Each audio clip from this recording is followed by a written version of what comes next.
नमस्कार साथियों, स्वागत है आपका ऑनलाइन स्टडी ग्रुप में। घटनासार करंट वार्स की 2023 श्रृंखला के अंतर्गत आर्थिक घटनाओं की वार्षिकी की डिटेल क्लास को कंटिन्यू किया जाएगा। तो चलिए प्रारंभ करते हैं। आज का जो सबसे पहला टॉपिक है, 2022-23 की प्रथम छमाही में कृषि एवं प्रसंस्करण खाद्य उत्पादों के निर्यात में 25% की वृद्धि देखी गई है। यहाँ पर लिखा हुआ है 2022-23 की प्रथम छमाही। इसका मतलब क्या है? इसका मतलब यह है कि अप्रैल से लेकर सितंबर 2022 तक के समयावधि में कृषि एवं प्रसंस्करण खाद्य उत्पादों के निर्यात में 25% की वृद्धि देखी गई है।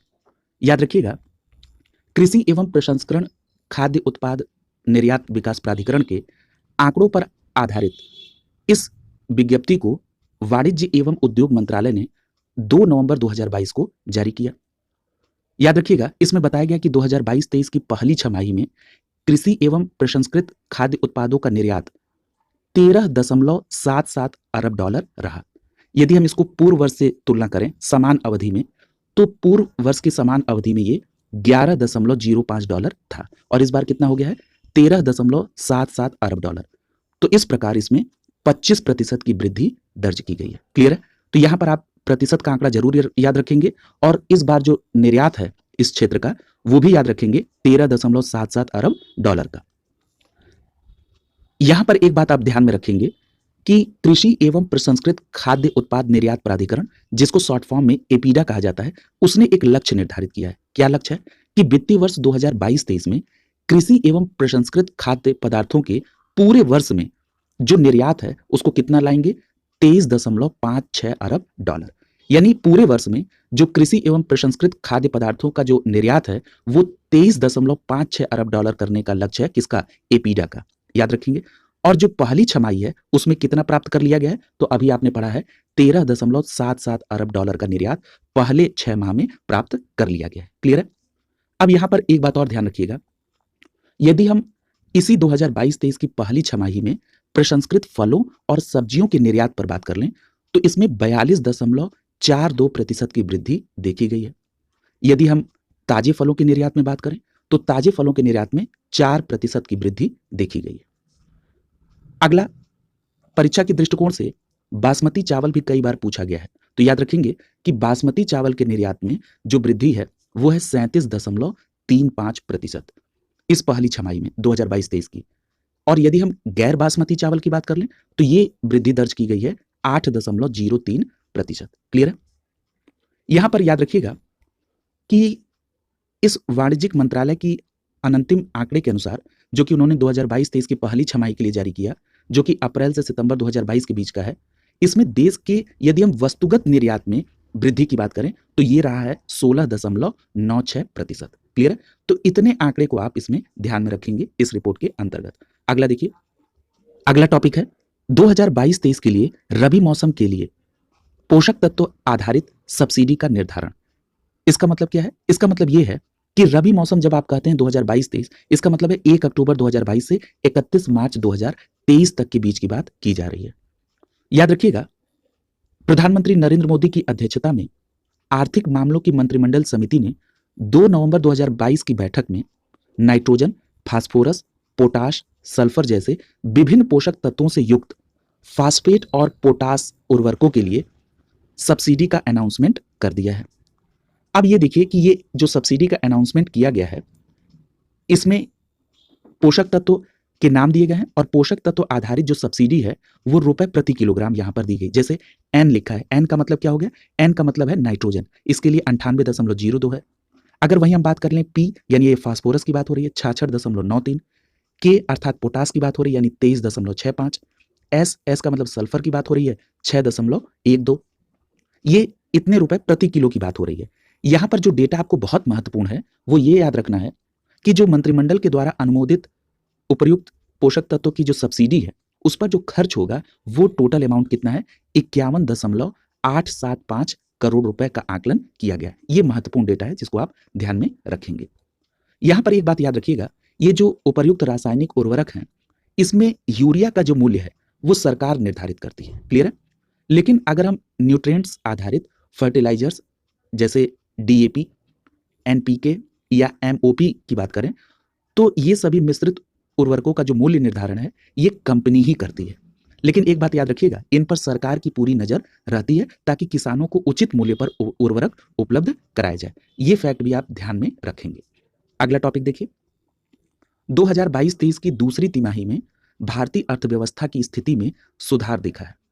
याद रखिएगा, 2022-23 की दूसरी तिमाही का मतलब क्या हो गया? जुलाई से लेकर सितंबर 2022 के बीच जो जीडीपी है उसके संबंधित जो आंकड़े दिए गए, उसमें इस आंकड़े को जो प्रस्तुत किया है वो केंद्रीय सांख्यिकी कार्यालय अर्थात सीएसओ के द्वारा प्रस्तुत किया गया। और ये कब जारी किया गया? 30 नवंबर 2022 को। क्लियर है? याद रखिएगा, जुलाई से सितंबर 2022 के बीच यदि हम 2011-12 के स्थिर मूल्य के आधार पर सकल घरेलू उत्पाद अर्थात जीडीपी एट कांस्टेंट प्राइस पर देखें तो ये 38.17 लाख करोड़ रहा है, जो पूर्व के इसी अवधि में 35.89 लाख करोड़ था। यानी इसमें वृद्धि हुई है। ये 35.89 से बढ़कर 38.17 लाख करोड़ हो गया है। अगर हमको यही डेटा प्रतिशत में देखना हो तो याद रखिएगा, इसमें जो प्रतिशत वृद्धि हो रही है वो हो रही है 6.3% की। यानी कि स्थिर मूल्य पर यदि हम सकल घरेलू उत्पाद में वृद्धि की बात करें यानी जीडीपी में वृद्धि की बात करें तो ये 6.3% हुआ। यानी ये 35.89 से बढ़कर 38.17 लाख करोड़ रुपए हो गया है। क्लियर है? तो यहां पर प्रतिशत वाले आंकड़े को आप जरूर याद रखेंगे कि 2022-23 की दूसरी तिमाही में जो जीडीपी में वृद्धि दर्ज की गई है वो दर्ज की गई है 6.3% की। क्लियर है? यदि हम प्रचलित मूल्य पर इसी अवधि में जीडीपी की वृद्धि की बात कर लें तो ये बनती है 16.2%। क्लियर है? अब यहां पर एक बात याद रखिएगा कि यदि हम बात कर लें सकल मूल्यवर्धन अर्थात जीवीए में वृद्धि की तो ये 5.6% है। यानी आपने यहां पर किन किन डेटा को याद रखना है? आपको सबसे पहले ये याद रखना है कि 2022-23 की दूसरी तिमाही में जो जीडीपी में वृद्धि दर्ज की गई है वो 6.3%। दूसरा डेटा क्या याद रखना है? और ये जो 6.3% है ये स्थिर मूल्य पर है। क्लियर है? यदि हम प्रचलित मूल्य पर जीडीपी वृद्धि की बात करें तो 16.2%। यदि हम जीवीए में वृद्धि दर की बात करें तो ये 5.6% रही है। इतनी बात आपको मिनिमम याद रखनी है। क्लियर है? अगला डेटा देखिए जो आपके लिए बहुत महत्वपूर्ण है। इसमें आपको एक बात ध्यान रखनी है कि ये जो सीएसओ का नया आंकड़ा आया है 2022-23 की दूसरी तिमाही का अर्थात जुलाई से सितंबर 2022 का, इस दौरान कृषि, वानिकी और मत्स्य पालन के क्षेत्र में कितने वृद्धि दर्ज की गई है? 4.6% की। और यदि हम विद्युत, गैस और जल आपूर्ति या अन्य उपयोगी सेवाओं की बात करें तो इसमें 5.6% की वृद्धि दर्ज की गई है। इस आंकड़े को भी याद रखिएगा, यहां से प्रश्न पूर्व में पूछे जा चुके हैं। क्लियर है? अगर हम इसके अलावा खनन और उत्खनन क्षेत्र के साथ साथ विनिर्माण क्षेत्र को देखें तो इसमें जो जीवीए में वृद्धि है वो ऋणात्मक रही है। खनन और उत्खनन क्षेत्र में -2.8% और विनिर्माण क्षेत्र में -4.3% रही। यदि हम व्यापार, होटल, परिवहन, संचार एवं परिवहन के उप क्षेत्रों में अगर वृद्धि की बात करें जीवीए में तो ये 14.7% रही है। क्लियर है? तो इन सभी फैक्ट को मैंने बिल्कुल अलग अलग करके आपको बता दिया है, आप इनको ध्यान में रखेंगे। अब बात कर लेते हैं 2022-23 वित्तीय वर्ष की जो तीसरी तिमाही की रिपोर्ट है वो कब आएगी? तो वो आएगी 28 फरवरी 2023 को। और जब तीसरी तिमाही की बात हम कर रहे हैं तो उसका मतलब ये है कि अक्टूबर से दिसंबर 2022 तक के आंकड़े की बात कर रहे हैं। और कब जारी होगी? ये 28 फरवरी 2023 को। क्लियर है? इतनी बात अपने दिमाग में आप रखेंगे। अगला टॉपिक है, भारत 2023 में 8वां सबसे बड़ा विज्ञापन बाजार बनने के करीब में है। याद रखिएगा, दिसंबर 2022 में ग्रुप एम की एक रिपोर्ट आई जिसमें बताया गया कि 2022 में भारत का कुल विज्ञापन राजस्व $14.9 बिलियन का हो गया है। और यदि हम पिछले बार से इसमें वृद्धि देखें तो इसमें 15.8% की वृद्धि हुई है। यानी यहां पर आपको दो डेटा याद रखना है कि 2022 में जो भारत का कुल विज्ञापन राजस्व था वो $14.9 बिलियन पहुंच गया और इसमें 15.8% की वृद्धि हुई। ये किसकी रिपोर्ट है? ग्रुप एम की रिपोर्ट है जो दिसंबर 2022 में आई है। ये जो वृद्धि हुई है इसका नेतृत्व योर प्ले डिजिटल विज्ञापन में हुई वृद्धि से देखा जा रहा है। याद रखिएगा, 2023 में इसके 16.8% बढ़ने की संभावना व्यक्त की गई है। ये भी इंपॉर्टेंट फैक्ट है, इसको भी आप ध्यान में रखेंगे। अब यहां पर एक बात और आपको ध्यान में रखना है कि ग्रुप एम ने अपने दिस ईयर नेक्स्ट ईयर 2022 की रिपोर्ट में भारत को वैश्विक स्तर पर इस वर्ष यानी 2022 में 9वां स्थान दिया है सबसे बड़े विज्ञापन बाजार के रूप में। ये भी बात आपको ध्यान में रखनी है। और ये बताया जा रहा है कि जो 8वें स्थान पर ब्राजील इस समय है, उसको अब भारत पीछे करके अपना 8वां स्थान प्राप्त कर लेगा। यहाँ पर एक चार्ट दिया गया है, जरा इसको देखिए। ये 2022 में दुनिया के शीर्ष 9 विज्ञापन बाजार हैं। इस रिपोर्ट के जो टॉप 3 कंट्री हैं, उनके नाम आपको जरूर याद रखने हैं। यदि आप टॉप 5 कंट्री के नाम याद रख लेंगे तो ये और बेटर होगा। अमेरिका इसमें टॉप पर है, दूसरे नंबर पे चीन है, तीसरे पे जापान है, चौथे पर यूके है और 5वें पे जर्मनी है। क्लियर है? और भारत का स्थान इस बार कितना है? 9वां है और 8वें पर ब्राजील है, जिसको अगले वर्ष पीछे करने की संभावना व्यक्त की गई। अगला वर्ष का मतलब 2023 में भारत 8वें स्थान पर आ जाएगा, ऐसी संभावना दिखाई गई है। यही हेडिंग में भी दिया गया था। अगला देखिए, अगला टॉपिक है अडानी ग्रीन एनर्जी लिमिटेड दुनिया की सबसे बड़ी पवन सौर हाइब्रिड पावर डेवलपर बन गई है। याद रखिएगा, जो अडानी ग्रुप है उसका जो नवीकरणीय ऊर्जा शाखा है उसका नाम है अडानी ग्रीन एनर्जी लिमिटेड, जिसको शॉर्ट फॉर्म में AGEL के नाम से जाना जाता है। याद रखिएगा, इस AGEL ने राजस्थान के जैसलमेर में दिसंबर 2022 में अपना तीसरा पवन सौर हाइब्रिड बिजली संयंत्र चालू किया है। अब ये तीसरा पवन सौर संयंत्र है राजस्थान के जैसलमेर में। इसके पहले मई 2022 में AGL ने भारत का पहला 390 मेगावाट हाइब्रिड बिजली संयंत्र का संचालन किया था। उसके बाद जो दूसरा संचालित किया वो सितंबर माह में दुनिया के सबसे बड़े सह स्थित 600 मेगावाट के हाइब्रिड पावर प्लांट को उन्होंने चालू किया। और याद रखिएगा, ये जो दोनों हाइब्रिड ऊर्जा उत्पादन संयंत्र संपत्ति है वो राजस्थान के जैसलमेर में ही स्थित है। क्लियर है? और अब जो तीसरा इन्होंने स्टार्ट किया है वो भी राजस्थान के जैसलमेर में है। ठीक है? अब यहां पर यह प्रश्न उठता है कि जो पहला 390 का था, दूसरा सह स्थित 600 मेगावाट का था, तो तीसरे की क्षमता कितनी है? 450 मेगावाट का ये नया संयंत्र होगा। और इस प्रकार AGEL की जो कुल परिचालन उत्पादन क्षमता है वो 7.17 गीगावाट हो गई है। और यह AGEL इस प्रकार दुनिया का सबसे बड़ा पवन सौर हाइब्रिड पावर फर्म डेवलपर बन गया है। याद रखेंगे, याद रखिएगा, जो ये नया संयंत्र 450 मेगावाट का है, संयंत्र ने SECI अर्थात solar energy corporation of India के साथ 25 साल का एक एग्रीमेंट किया है। एग्रीमेंट किससे संबंधित है? तो ये बिजली खरीद समझौता है, यानी ये इसको शॉर्ट फॉर्म में क्या कहते हैं? PPA कहते हैं, पावर परचेज एग्रीमेंट। कितने रुपए पर? 2.67 रुपए पर प्रति kWh। क्लियर है? इतनी बात आपको इस टॉपिक के अंतर्गत ध्यान में रखनी है। अगला टॉपिक देखिए, global gender wealth equity report 2022। याद रखिएगा, 2 नवंबर 2022 को WTW और वर्ल्ड इकोनॉमिक फोरम यानी WEF के द्वारा global gender wealth equity report 2022 का प्रकाशन किया गया। यहां पर एक बात सबसे महत्वपूर्ण है कि जो global gender wealth equity report आई है 2022 की, ये किसके द्वारा दी गई? तो याद रखिएगा, WTW और वर्ल्ड इकोनॉमिक फोरम के द्वारा। याद रखिएगा, ये जो रिपोर्ट है ये 5 क्षेत्रों में लिंग आधारित धन अंतर की जांच करती है। अब ये 5 क्षेत्र क्या क्या है? कैरियर, परिवार के समर्थन, जीवन की घटनाओं और वित्तीय साक्षरता पर परस्पर प्रभाव, ये सभी बातें इसमें शामिल हैं। ये रिपोर्ट सेवानिवृत्ति के समय महिलाओं और पुरुषों के बीच लैंगिक संपत्ति के अंतर को मापती है। याद रखिएगा, इस रिपोर्ट में बताया गया कि एशिया प्रशांत देशों में भारत सबसे खराब लैंगिक संपत्ति अंतर रखता है। कितना? 65%।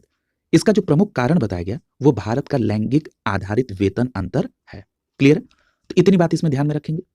यहां एक बात और आपको ध्यान में रखना है कि जो रिपोर्ट है, इस रिपोर्ट में लैंगिक आधारित वेतन अंतर वैश्विक औसत से अधिक है। कई बार इस प्रकार के तथ्य स्टेटमेंट में पूछ लिए जाते हैं, तो याद रखेंगे कि जो भारत का लैंगिक आधारित वेतन अंतर है वो वैश्विक औसत से अधिक है।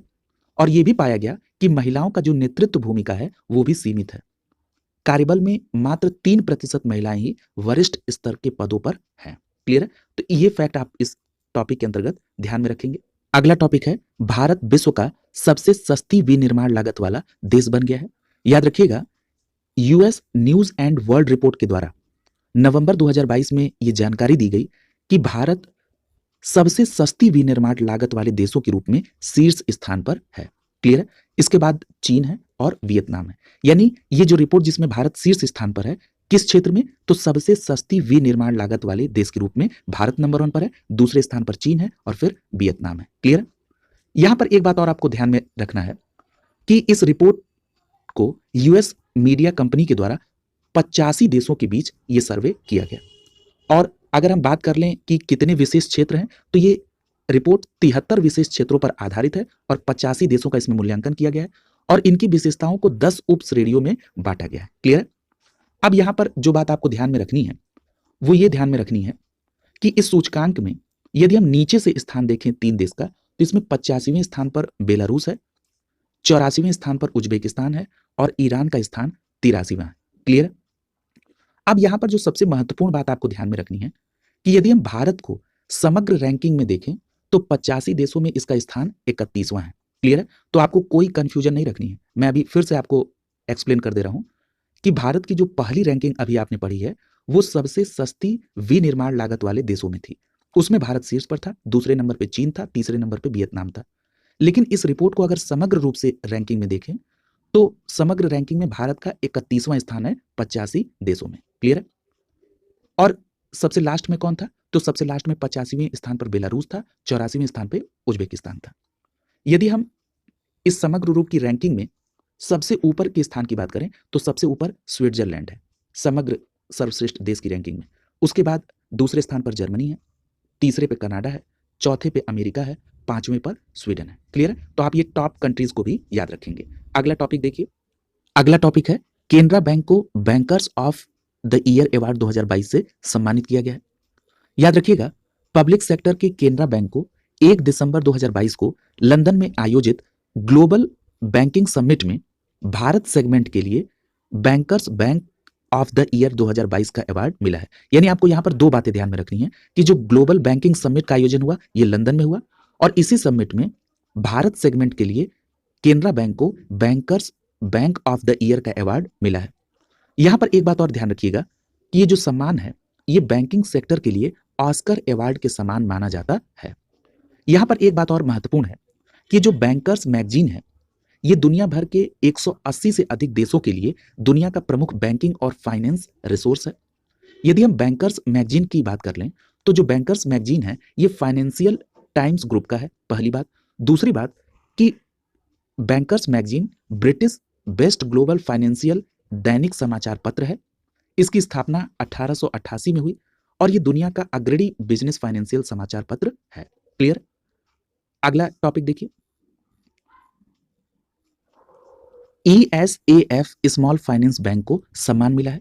याद रखिएगा, ESAF स्मॉल फाइनेंस बैंक को केयर एज रेटिंग्स से पर्यावरण, सामाजिक और शासन प्रथाओं के लिए बेस्ट इन क्लास रेटिंग से सम्मानित किया गया। तो क्लियर कट आपको बस ये बात याद रखनी है कि केयर एज रेटिंग से पर्यावरण, सामाजिक और शासन प्रथाओं के लिए बेस्ट इन क्लास रेटिंग में ESAF स्मॉल फाइनेंस बैंक को सम्मानित किया गया है। अगला टॉपिक देखिए। अगला टॉपिक है BPCL भारत की सबसे बड़ी तेल और गैस कंपनी बन गई। याद रखिएगा, अक्टूबर 2022 में जारी S&P डाव जोन्स सस्टेनेबिलिटी इंडेक्स 2022 में भारत पेट्रोलियम कॉर्पोरेशन लिमिटेड अर्थात BPCL को भारत की सबसे टिकाऊ तेल और गैस कंपनी के रूप में मान्यता मिली है। क्लियर है? तो याद रखेंगे कि जो BPCL को भारत की सबसे टिकाऊ तेल और गैस कंपनी के रूप में मान्यता है ये किसके द्वारा जारी इंडेक्स में मिली है? तो S&P डाव जोन्स सस्टेनेबिलिटी इंडेक्स 2022 में ये मान्यता मिली है। क्लियर?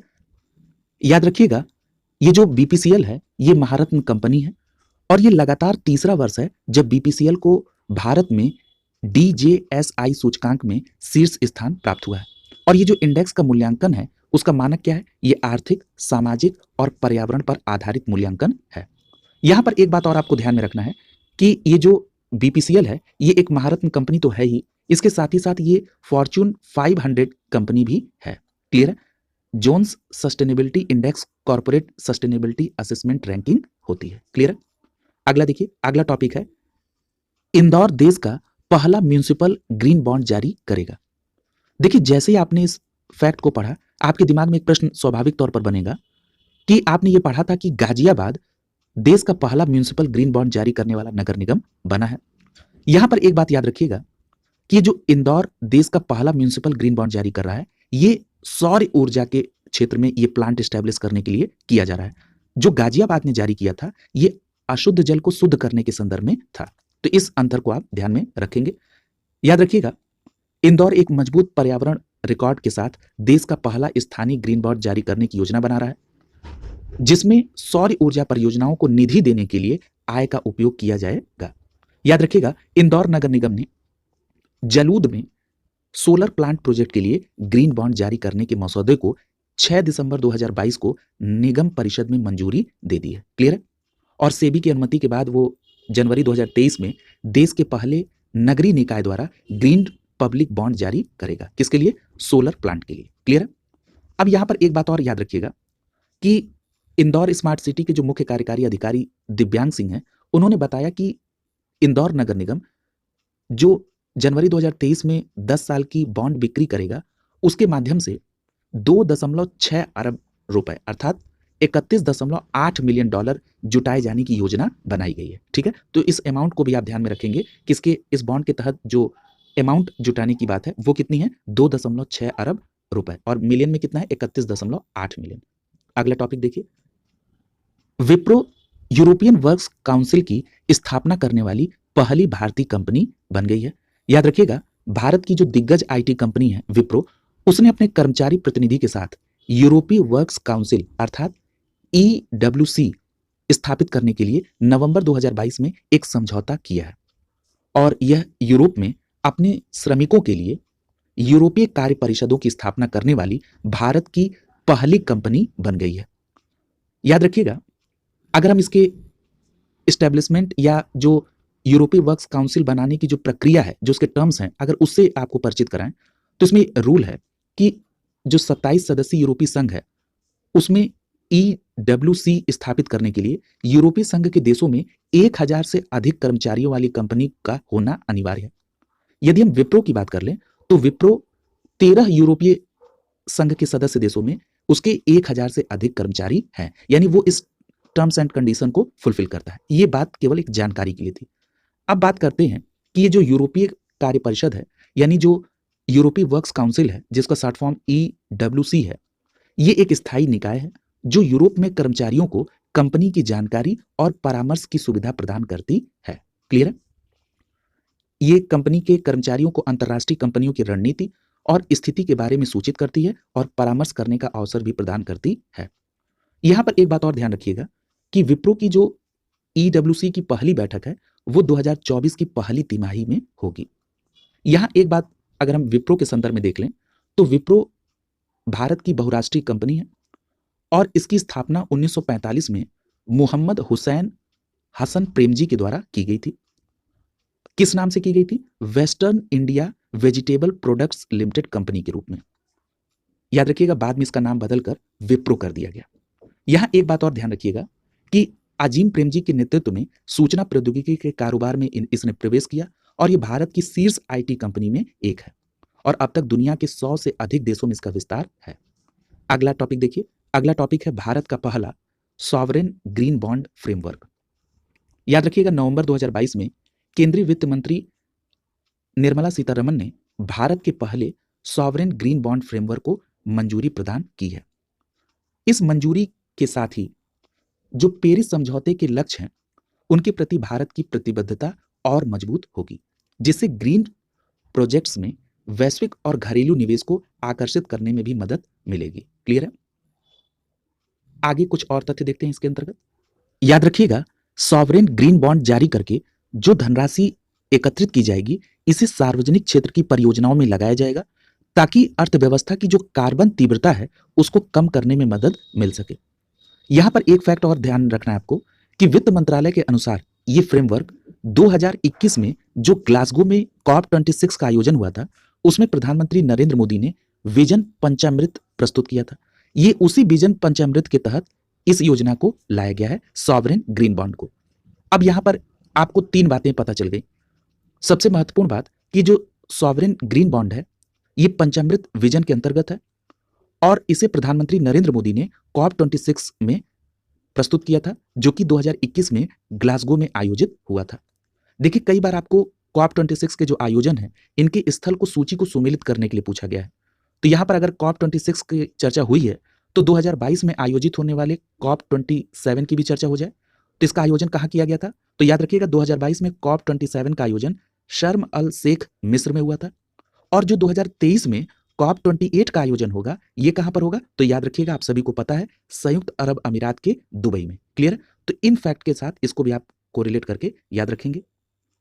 यहां पर एक बात और याद रखिएगा, 2022-23 के बजट के दौरान वित्त मंत्री निर्मला सीतारमण ने सॉवरेन ग्रीन बॉन्ड जारी कर ग्रीन प्रोजेक्ट्स के लिए संसाधन जुटाने की बात कही थी। क्लियर है? तो याद रखेंगे ये जो सॉवरेन ग्रीन बॉन्ड है इसको वित्त मंत्री ने किस बजट में इंट्रोड्यूस किया था, तो 2022-23 के बजट में। यहां से भी सीधा प्रश्न आपसे पूछा जा सकता है।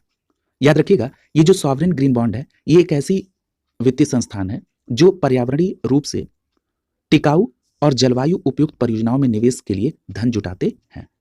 यहां पर एक बात और आपको ध्यान में रखना है कि सॉवरेन ग्रीन बॉन्ड जारी करने के लिए निर्णयों के अनुमोदन के लिए हरित वित्त कार्यकारी समिति का गठन भी किया गया है, और भारत के ग्रीन बॉन्ड की रूपरेखा को गुड गवर्नेंस स्कोर के साथ मीडियम ग्रीन की रेटिंग दी गई है। क्लियर है? इस बात को भी आप ध्यान में रखेंगे।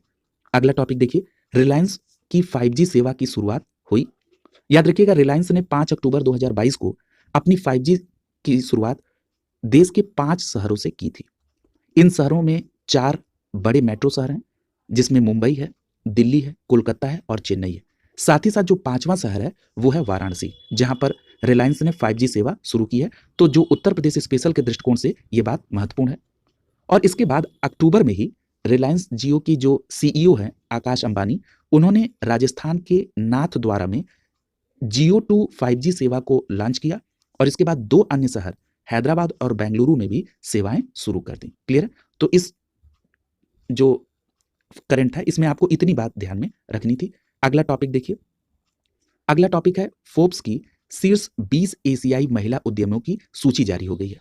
याद रखिएगा फोर्ब्स ने नवंबर 2022 में टॉप 20 एशियाई महिला उद्यमियों की सूची जारी की, और इसमें भारत की 3 महिला उद्यमी को स्थान मिला है।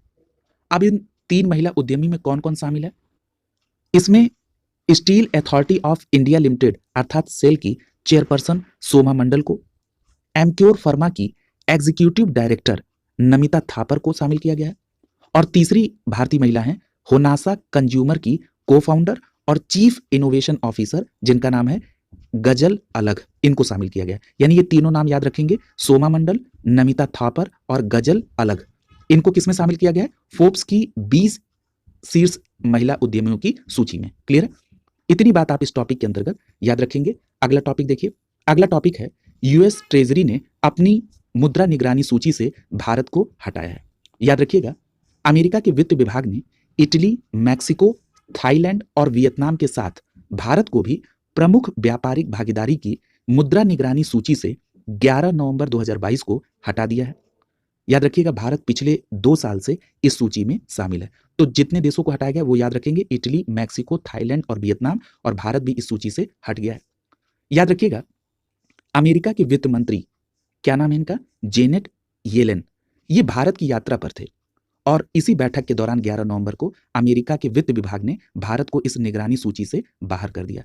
अमेरिका के वित्त मंत्री का नाम भी आप याद रखेंगे, कई बार परीक्षाओं में यहां से प्रश्न पूछा गया है। क्लियर है? याद रखिएगा यदि हम बात कर लें कि वर्तमान समय में इस निगरानी सूची में कौन कौन से देश हैं, तो इसमें चीन है, जापान है, दक्षिण कोरिया है, जर्मनी है, मलेशिया है, सिंगापुर है और ताइवान सहित कुल 7 देश हैं जो वर्तमान समय में निगरानी सूची में शामिल हैं। इस टॉपिक के अंतर्गत इतनी बातों को आप ध्यान में रखेंगे। अगला टॉपिक है IDFC फर्स्ट बैंक द्वारा भारत का पहला स्टिकर आधारित डेबिट कार्ड जारी किया गया है।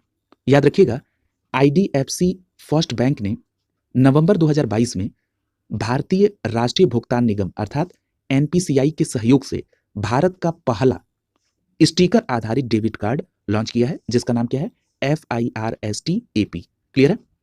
यहां पर याद रखेंगे कि जो स्टिकर आधारित डेबिट कार्ड जारी किया गया है इससे उपभोक्ताओं को क्या लाभ होगा, तो इसके उपयोग से डेबिट कार्ड ले जाने की आवश्यकता नहीं है। बिना डेबिट कार्ड के आप दुकानों, रेस्टोरेंट या अन्य स्थानों पर इस स्टिकर को टैप करके भुगतान कर सकते हैं। अब इस स्टिकर को आप अपने किसी भी जगह पर, चाहे सेलफोन में, पहचान पत्र में, पर्स में, टैब में, कहीं पर भी, घड़ी पे या रिंग पर चिपका सकते हैं, और जहां आपको भुगतान करना हो इस स्टिकर को दिखाकर भुगतान किया जा सकता है। यहां पर एक बात और ध्यान रखिएगा कि बिना पिन के आप 5,000 रुपए तक का लेन-देन कर सकते हैं और इससे अधिक लेन-देन के लिए आपको पिन की आवश्यकता होगी। यदि हम आईडीएफसी फर्स्ट बैंक की स्थापना की बात कर लें, तो आईडीएफसी फर्स्ट बैंक की स्थापना तत्कालीन आईडीएफसी बैंक के विलय के बाद की गई, जिसे प्रसिद्ध इंफ्रास्ट्रक्चर फाइनेंसिंग संस्थान आईडीएफसी लिमिटेड और एनबीएफसी कैपिटल फर्स्ट के द्वारा प्रवर्तित किया गया। ये नाम भी आप ध्यान में रखेंगे। अगला टॉपिक है अमेजन $1 ट्रिलियन खोने वाली दुनिया की पहली सूचीबद्ध कंपनी। याद रखिएगा, अभी हाल ही में अमेजन इंक ने अपने नाम एक बहुत खराब रिकॉर्ड जोड़ा है। क्या? कि अमेजन ने $1 ट्रिलियन खोया है और इस प्रकार वो दुनिया की पहली सार्वजनिक रूप से सूचीबद्ध कंपनी बन गई है जिसने बाजार में $1 ट्रिलियन को खोया है। और ये रिपोर्ट किसकी है? ब्लूमबर्ग की रिपोर्ट है। अगला टॉपिक देखिए, इस टॉपिक में बस आपको इतनी बात ध्यान में रखना है। अगला टॉपिक है सूचना सुरक्षा प्रबंधन यानी आईएसएम के लिए आईएसओ 27001 प्रमाण पत्र प्राप्त करने वाली भारत की पहली मत्स्य पालन स्टार्टअप। याद रखिएगा, चेन्नई तमिलनाडु में स्थित एक्वा कनेक्ट को सूचना सुरक्षा प्रबंधन अर्थात आईएसएम के लिए नवंबर 2022 में आईएसओ 27001 प्रमाणन प्राप्त हुआ है। क्लियर है? यानी ये जो प्रमाण पत्र प्राप्त करने वाला भारत का पहला मत्स्य पालन स्टार्टअप है उसका नाम क्या है? Aqua connect. और कहाँ का ये प्लेटफॉर्म है? तो ये चेन्नई तमिलनाडु में। क्लियर है? और इसको कौन सा प्रमाण पत्र मिला है? आईएसओ 27001 प्रमाण पत्र। ठीक है? और किसके लिए? तो सूचना सुरक्षा प्रबंधन अर्थात आईएसएम के लिए। क्लियर है? इतनी बात आप यहां पर ध्यान में रखेंगे। याद रखिएगा, ये मान्यता प्राप्त करने वाली भारत की पहली मत्स्य स्टार्टअप है। ये जो आईएसओ है या आईईसी 27001 है, ये अग्रणी अंतरराष्ट्रीय सूचना सुरक्षा मानक है। अब ये प्रश्न उठता है कि आईएसओ प्रमाणित होने का मतलब क्या है? तो इसका मतलब ये है कि एक्वा कनेक्ट अब अपने डेटा को सुरक्षित रखने और सूचना सुरक्षा की लगातार समीक्षा करने के लिए पूरी तरीके से तैयार है। क्लियर? इन सारी बातों को देखकर उसको ये आईएसओ प्रमाण पत्र मिला है। अगला देखिए, अगला टॉपिक है आरबीआई की भारतीय राज्यों पर सांख्यिकी हैंडबुक 2021-22 जारी कर दी गई है। अब याद रखिएगा कि जो भारतीय राज्यों की सांख्यिकी पर हैंडबुक 2021-22 है, ये किसके द्वारा जारी की गई? आरबीआई के द्वारा जारी की गई। क्लियर है? और सांख्यिकी प्रकाशन का ये आरबीआई का 7वां संस्करण है। याद रखिएगा, इस प्रकाशन से 1951 से 21-22 तक विभिन्न समयावधि में भारतीय राज्यों में सामाजिक जनसांख्यिकी, राज्य घरेलू उत्पाद, कृषि, मूल्य और मजदूरी, उद्योग, बुनियादी ढांचे, बैंकिंग, वित्तीय संकेतकों पर उपराष्ट्रीय आंकड़े इसमें शामिल हैं। याद रखिएगा, हैंडबुक के नवीनतम संस्करण में स्वास्थ्य और पर्यावरण नामक 2 नए अध्याय प्रस्तुत किए गए। ये महत्वपूर्ण है। याद रखेंगे, आपसे प्रश्न पूछा जा सकता है कि आरबीआई ने जो भारतीय राज्यों पर सांख्यिकी हैंडबुक 2021-22 का 7वां संस्करण प्रकाशित किया है, इसमें कौन से 2 नए अध्याय प्रस्तुत किए गए हैं? तो याद रखिएगा, स्वास्थ्य और पर्यावरण। क्लियर है? याद रखिएगा, अगर हम देश के सभी राज्यों की ग्रीड इंटरैक्टिव अक्षय ऊर्जा की कुल स्थापित क्षमता की तुलना करें तो इसमें कर्नाटक शीर्ष स्थान पर है। क्लियर है? और कर्नाटक ने कितनी क्षमता अपनी बनाई है? तो इसकी क्षमता है 15,463 मेगावाट की। क्लियर है? और यदि हम इसमें दूसरा स्थान देखें तो दूसरा स्थान तमिलनाडु का है, इसकी क्षमता है 15,225। तीसरे स्थान पर गुजरात है, इसकी क्षमता है 13,153 मेगावाट की।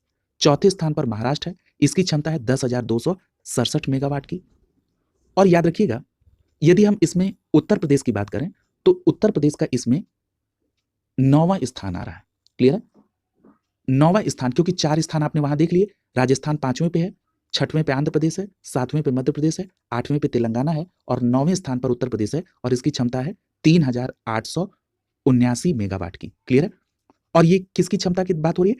ग्रीड इंटरैक्टिव अक्षय ऊर्जा की कुल स्थापित क्षमता की बात हो रही है। क्लियर है? जिसमें कर्नाटक शीर्ष पर है, दूसरे नंबर पे तमिलनाडु है और तीसरे नंबर पे कौन है? गुजरात है। टॉप 3 राज्य के नाम आप जरूर याद रखेंगे। अगला टॉपिक देखिए, अगला टॉपिक है एक्सपोर्ट प्रमोशन स्कीम के तहत अब रुपए में हो सकता है इंटरनेशनल ट्रेड। याद रखिएगा, केंद्र सरकार ने 8 नवंबर 2022 को एक्सपोर्ट प्रमोशन स्कीम अर्थात निर्यात प्रोत्साहन योजना को बढ़ावा देने के लिए भारतीय रुपए में अंतरराष्ट्रीय व्यापार निपटान इंटरनेशनल ट्रेड सेटलमेंट को अनुमति दे दी है। अब इससे क्या होगा? इससे अब इंटरनेशनल ट्रेड के लिए चालान, भुगतान और ट्रेड सेटलमेंट रुपए में किया जा सकता है। क्लियर है? तो ये बात आप इस टॉपिक के अंतर्गत याद रखेंगे। अगला टॉपिक देखिए, अगला टॉपिक है ऑक्सफैम इंडिया द्वारा जारी की गई India in equality report 2022 digital divide. याद रखिएगा, एक एनजीओ है जिसका नाम है ऑक्सफैम इंडिया, इसने एक रिपोर्ट जारी की। उस रिपोर्ट का नाम क्या है? India in equality report 2022 digital divide. इस रिपोर्ट में बताया गया कि भारतीय महिलाओं के पास मोबाइल फोन होने की संभावना 15% कम है और पुरुषों की तुलना में मोबाइल इंटरनेट की सेवाओं का उपयोग करने की संभावना 33% कम है। यानी ये जो तुलना की जा रही है पुरुषों की तुलना में, ये बताया जा रहा है कि फोन होने की संभावना 15% कम है और इंटरनेट सेवाओं के उपयोग की संभावना 33% कम है। याद रखिएगा, अगर हम राज्यों की बात करें तो राज्यों में महाराष्ट्र में इंटरनेट की पहुंच सबसे अधिक है, इसके बाद गोवा है, उसके बाद केरल है। और याद रखिएगा, बिहार में सबसे कम इंटरनेट की पहुंच है।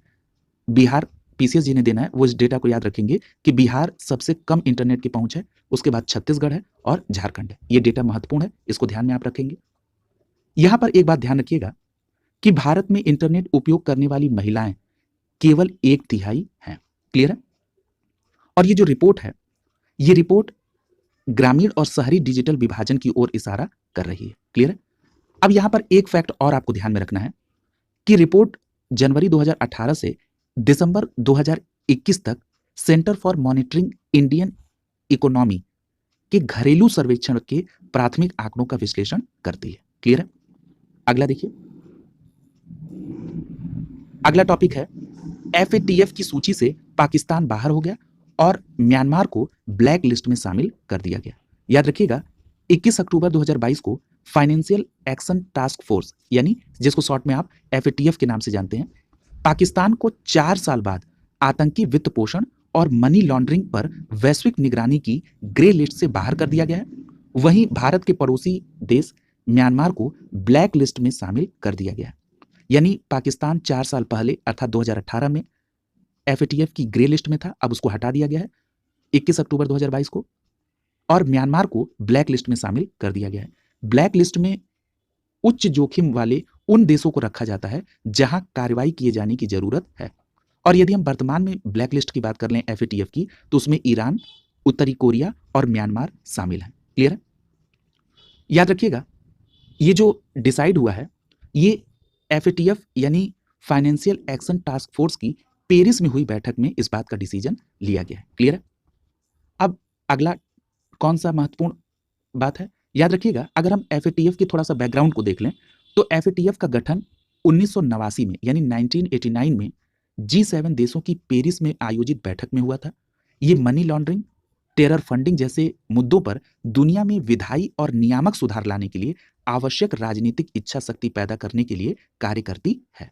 क्लियर है? और प्रमुख रूप से इसका फोकस किस पे होता है? मनी लॉन्ड्रिंग और टेरर फंडिंग को लेकर। इसकी स्थापना 1989 में G7 देशों की पेरिस में हुए बैठक के दौरान की गई थी।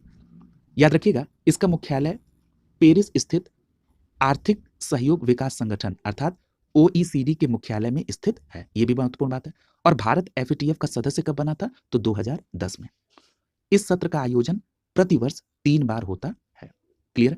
यदि हम एफएटीएफ की सूची की बात कर लें तो सबसे पहले बात करेंगे ग्रे लिस्ट की। याद रखिएगा, ग्रे लिस्ट में उन देशों को शामिल किया जाता है जो टेरर फंडिंग और मनी लॉन्ड्रिंग के समर्थन के लिए सुरक्षित स्थल हैं, उनको एफएटीएफ की ग्रे लिस्ट में रखा जाता है। और यदि हम ब्लैक लिस्ट की बात करें तो असहयोगी देशों या क्षेत्रों के रूप में पहचान रखने वाले देशों को ब्लैक लिस्ट में रखा जाता है। ये आतंकी फंडिंग और मनी लॉन्ड्रिंग की गतिविधियों का समर्थन करते हैं। क्लियर है? अगला देखिए, अगला टॉपिक है हुरून की ग्लोबल 500 सूची 2022 में भारत को 5वां स्थान मिला है। याद रखिएगा, दिसंबर 2022 में ग्लोबल हुरून 500 सूची में भारत का 5वां स्थान है और इसमें शीर्ष 20 मूल्यवान कंपनियां भारत की हैं। पिछले वर्ष भारत का स्थान 9वां था और इसकी कंपनियां कितनी शामिल थी? इसमें 8 कंपनी। तो याद रखेंगे, इसमें 500 सबसे मूल्यवान कंपनियों में इस बार भारत की 20 मूल्यवान कंपनी शामिल है और इस भारत का स्थान कौन सा है? 5वां है। ये बात आपको स्पष्ट रूप से याद रखनी है। और मैंने अभी आपको बताया कि इसमें 500 सबसे मूल्यवान गैर राज्य नियंत्रित कंपनियां शामिल हैं। अगला टॉपिक देखिए, अगला टॉपिक है राज्य लॉजिस्टिक नीति 2022। याद रखिएगा, प्रधानमंत्री नरेंद्र मोदी ने 17 सितंबर 2022 को नई दिल्ली स्थित विज्ञान भवन में राष्ट्रीय लॉजिस्टिक नीति 2022 की शुरुआत की है। अब ये जो राष्ट्रीय लॉजिस्टिक नीति 2022 है, इसके तहत क्या होगा? तो इसके तहत राजमार्ग, पोर्ट, विमानन समेत लॉजिस्टिक से जुड़े सभी मंत्रालय के डिजिटल प्लेटफॉर्म एक ही पोर्टल के जरिए अपनी सेवाएं दे सकेंगे। क्लियर है? इसका मतलब क्या हुआ? इसका मतलब यह है कि इस नीति के तहत अब माल ढुलाई का काम केवल रेल ट्रांसपोर्ट के जरिए नहीं होगा, अब इसके साथ साथ शिपिंग और एयर ट्रांसपोर्ट से भी माल ढुलाई का कार्य होगा। इससे सड़कों पर ट्रैफिक कम होगा और दूसरी बात कि ईंधन भी बचेगा। क्लियर है? तो ये बात भी आप ध्यान में रखेंगे। याद रखिएगा, केंद्र सरकार ने जब 2020-21 का अपना बजट पेश किया था, तो उसमें इन्होंने नेशनल लॉजिस्टिक पॉलिसी की घोषणा की थी। तो आपसे ये प्रश्न पूछा जा सकता है कि हाल ही में चर्चा में रहा राष्ट्रीय लॉजिस्टिक नीति 2022, जिसे प्रधानमंत्री नरेंद्र मोदी ने सितंबर 2022 में मंजूरी दी, इसकी घोषणा किस वर्ष के बजट में की गई थी? तो आपका जवाब होगा 2020-21 के बजट में। क्लियर है? अब यहां पर एक बात और आपको ध्यान में रखना है कि इस नीति में सिंगल रेफरेंस पॉइंट बनाया गया है, जिसका उद्देश्य आने वाले 10 वर्षों में लॉजिस्टिक सेक्टर की लागत को 10% तक लाना है। याद रखिएगा, सरकार देश की जो जीडीपी में लॉजिस्टिक लागत है, जो वर्तमान समय में 13 से 14% है, उसको नीचे लाकर 10% लाना चाहती है। यदि हम जर्मनी और जापान की बात करें, तो ये देश लॉजिस्टिक लागत पर जीडीपी का लगभग 8 से 9% खर्च करते हैं। अब भारत इसको 14 से 10 लाना चाहता है। इसके लिए राष्ट्रीय लॉजिस्टिक नीति 2022 लाई गई है। क्लियर? इसमें और कौन सा पॉइंट आपको ध्यान में रखना है? याद रखिएगा, अगर हम बात कर रहे हैं नेशनल लॉजिस्टिक पॉलिसी की, तो इसका सीधा मतलब क्या है, ये बात ध्यान में रखिए। नेशनल लॉजिस्टिक पॉलिसी का सीधा मतलब है माल ढुलाई की लागत में कमी लाना। सीधी सी बात है। क्लियर है? और याद रखिएगा कि जो भारत का लॉजिस्टिक कारोबार है, वो लगभग 160 अरब डॉलर का है। क्लियर है? और 2 करोड़ से अधिक लोग इसमें रोजगार के तहत लगे हुए हैं। अगला देखिए, अगला टॉपिक क्या है? अगला टॉपिक है रेलवे की भूमि को पट्टे पर देने और 300 गतिशक्ति कार्गो टर्मिनल विकसित करने का प्रस्ताव है। याद रखिएगा, केंद्रीय मंत्रिमंडल ने रेलवे की भूमि को लंबे समय तक पट्टे पर देने की नीति और साथ ही साथ 5 वर्षों में 300 गतिशक्ति कार्गो टर्मिनल विकसित करने के प्रस्ताव को मंजूरी दे दी है। बहुत महत्वपूर्ण है, याद रखेंगे। ये जो सबसे पहले तो ये पूछा जा सकता है कि कितने गतिशक्ति कार्गो टर्मिनल को मंजूरी मिली है, तो 300 और कितने वर्षों में? 5 वर्षों में। याद रखिएगा, भारतीय रेलवे 300 गतिशक्ति कार्गो टर्मिनल के चालू हो जाने के बाद माल ढुलाई सेवाओं से कम सालाना 30,000 करोड़ रुपए से बढ़े हुए राजस्व की उसको उम्मीद है। यानी इस काम से उसको 30,000 करोड़ रुपए सालाना राजस्व ज्यादा मिलेगा। क्लियर है? इस बात को भी ध्यान में रखेंगे। यहां पर आपको एक बात और ध्यान में रखना है कि सरकार के इस कदम से माल ढुलाई में रेलवे की जो हिस्सेदारी है वो बढ़ेगी, साथ ही साथ उद्योग की लॉजिस्टिक कॉस्ट को भी कम करने में मदद मिलेगी। अगला देखिए, अगला टॉपिक है गुजरात में देश का पहला सेमीकंडक्टर संयंत्र। याद रखिएगा, भारतीय समूह है जिसका नाम है वेदांता और ताइवान की इलेक्ट्रॉनिक्स कंपनी है जिसका नाम है फॉक्सकॉन। इन दोनों के बीच में एक समझौता हुआ और इस समझौते के तहत 1.5 लाख करोड़ रुपए का निवेश होगा किस क्षेत्र में? सेमीकंडक्टर संयंत्र को स्टैब्लिश करने में। और इस प्रकार ये दोनों मिलकर गुजरात में देश का पहला सेमीकंडक्टर संयंत्र स्टैब्लिश करेंगे। तो याद रखना है आपको इसमें क्या, कि जो देश का पहला सेमीकंडक्टर संयंत्र स्टैब्लिश होगा वो कहां पे होगा? तो गुजरात में। कितनी का निवेश होगा? तो 1.5 लाख करोड़ का। और किसके द्वारा किया जाएगा? तो भारतीय समूह वेदांता और ताइवान की इलेक्ट्रॉनिक्स कंपनी फॉक्सकॉन के द्वारा। क्लियर है? यहां पर एक बात और ध्यान में रखेंगे कि ये जो वेदांता और फॉक्सकॉन के द्वारा ये जो नई इकाई स्टैब्लिश की जाएगी सेमीकंडक्टर की, ये गुजरात राज्य के अहमदाबाद जिले में होगी। और कितने क्षेत्रफल पर? तो 1000 एकड़ क्षेत्रफल पर। क्लियर है? तो ये भी बात ध्यान में रखेंगे। और साथ ही साथ जो अगर हम इसमें कंपनियों की हिस्सेदारी की बात करें, तो वेदांता और फॉक्सकॉन के बीच में क्रमशः 60 और 40% की हिस्सेदारी होगी। क्लियर है? और ये फॉक्सकॉन कहाँ की कंपनी है? ताइवान की। क्लियर? यहां पे याद रखिएगा, वेदांता के जो चेयरमैन हैं जिनका नाम अनिल अग्रवाल है, उन्होंने 13 सितंबर 2022 को गुजरात राज्य के साथ समझौते ज्ञापन पर हस्ताक्षर किए और यह संयंत्र 2 साल में उत्पादन शुरू कर देगा। क्लियर है? तो इतनी बात यहां पर आप ध्यान में रखेंगे। अगला टॉपिक देखिए, भारतीय सेमीकंडक्टर बाजार की मूल्य 2021 में 27.2 अरब डॉलर थी। याद रखेंगे, 2021 में भारतीय सेमीकंडक्टर बाजार मूल्य कितनी थी? 27.2 अरब डॉलर। और याद रखिएगा, 19% सालाना वृद्धि के साथ 2026 तक 64 अरब डॉलर तक पहुंचने की उम्मीद है। बहुत इंपॉर्टेंट तथ्य है, याद रखेंगे। अगला टॉपिक देखिए, अगला टॉपिक है वर्ल्ड बैंक द्वारा प्रस्तावित वित्तीय मध्यस्थता कोष लॉन्च किया गया। याद रखिएगा 8 से 9 सितंबर 2022 को विश्व बैंक द्वारा प्रस्तावित वित्तीय मध्यस्थता कोष, यानी जिसको शॉर्ट फॉर्म में FIF कहते हैं, फाइनेंशियल इंटरमीडिएटरी फंड, क्लियर, इसको औपचारिक रूप से लॉन्च कर दिया गया। याद रखिएगा महामारी को रोकने, तैयारियां और प्रतिक्रिया के लिए विश्व बैंक के द्वारा नवंबर 2022 में निवेश के प्रस्तावों को आमंत्रित किया जाएगा, क्लियर है। और इस कोष का उद्देश्य क्या है? इसका उद्देश्य कोविड-19 जैसी महामारी को रोकने, नियंत्रित करने आदि के लिए निम्न और मध्यम आय वाले देशों में आर्थिक रूप से प्रयासों को बढ़ावा देना है, क्लियर है।